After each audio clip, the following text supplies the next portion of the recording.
Focus on the topic important terms of basic geometrical concepts। क्या करेंगे chapter 12 का basic geometrical concepts के बारे में देखा होगा। ज्योमेट्री में हम जो कॉन्सेप्ट्स यूज़ करते हैं उसका एक्सप्लेनेशन मैं आज आपको बताऊंगी। फर्स्ट है आपका पॉइंट। आपके जो कॉन्सेप्ट्स है ज्योमेट्री के क्लियर होने चाहिए। पॉइंट क्या होता है? A point is a mark of position. जैसे कि हमें कोई भी पॉइंट कहीं पे भी हम डालते हैं, ठीक है, और वो पोजीशन बता देता है। जैसे एल के लेफ़्ट में क्या है? ए है, और एल के राइट में क्या है? टी है। तो ये पोजीशन बता रहा है। तो ऐसे पॉइंट को हम इसको क्या बोलेंगे? हम पॉइंट बोलेंगे, और इस पॉइंट के नेम भी हम डालते हैं। देन सेकंड पॉइंट है line segment. A line segment is a straight line that has a beginning and an end. Line segment क्या होता है? इसके दो एंड पॉइंट्स होते हैं और एक स्ट्रेट लाइन होती है, ठीक है। एंड जब एंड पॉइंट का मतलब ए के आगे भी आप लाइन को और बढ़ा नहीं सकते हैं, और बी के आगे भी जो है लाइन आगे नहीं बढ़ सकती है।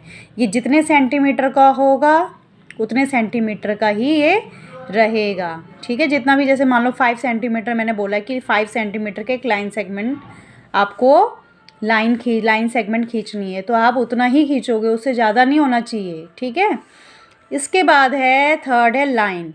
ए line can be extended endlessly on both the side. अब मैं आपको बोलती हूँ लाइन खींचो। लाइन जो है कहीं बहुत लंबी भी हो सकती है, बहुत छोटी भी हो सकती है। यहाँ पे ये एरो मार्क डाल रखा है ना, इस एरो मार्क का यहाँ ये तो जो पॉइंट डाले मैंने ए बी, ये तो लाइन सेगमेंट हो गए। और लाइन क्या होगी? ये जो लाइन पूरी जा रही है, ठीक है। एरो मार्क डाल रखा है ना, एरो मार्क का मतलब क्या है कि दोनों तरफ से ये लाइन और बढ़ सकती है। क्लियर? इसका हम कोई भी नाम दे सकते हैं, एल एम एन कुछ भी दे सकते हैं।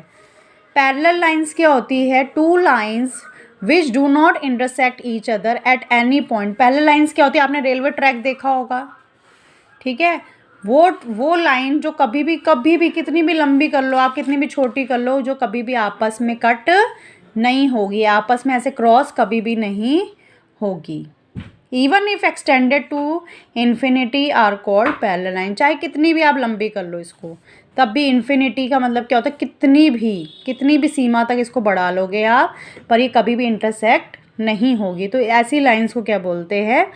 Parallel line. Perpendicular lines that meet और cross at right angle are perpendicular to one another. ध्यान से देखेंगे आप कि जो लाइंस आपस में तो क्रॉस तो हो रही है, बट कितनी डिग्री पे क्रॉस हो रही है? 90 डिग्री के पर क्रॉस हो रही है, और बीच में क्या बन रहा है?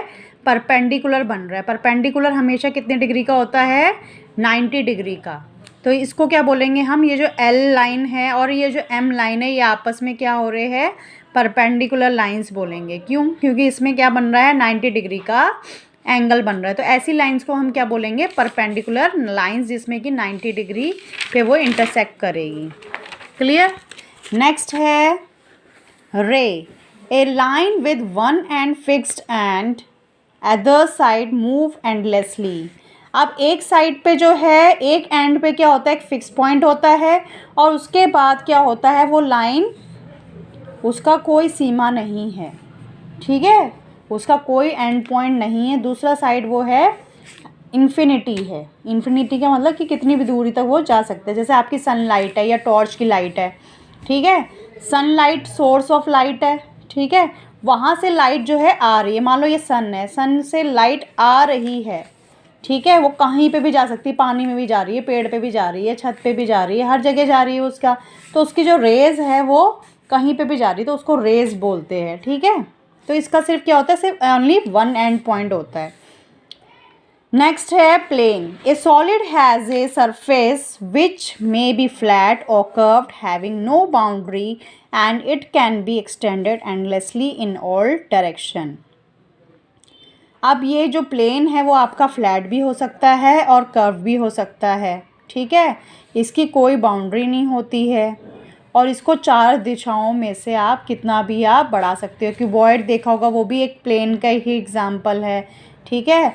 कोन देखा होगा, वो भी एक प्लेन का एग्जाम्पल है। तो आपके जो प्लेन है वो सॉलिड फिगर होती है, वो कर्व में भी हो सकती है और किसी भी क्यूबॉइड शेप में भी हो सकती है। Clear? I hope you understand this concepts. ये कॉन्सेप्ट आपको क्लियर होने चाहिए क्योंकि यही कॉन्सेप्ट्स हम जो है क्वेश्चंस में यूज़ करेंगे। Okay, bye bye.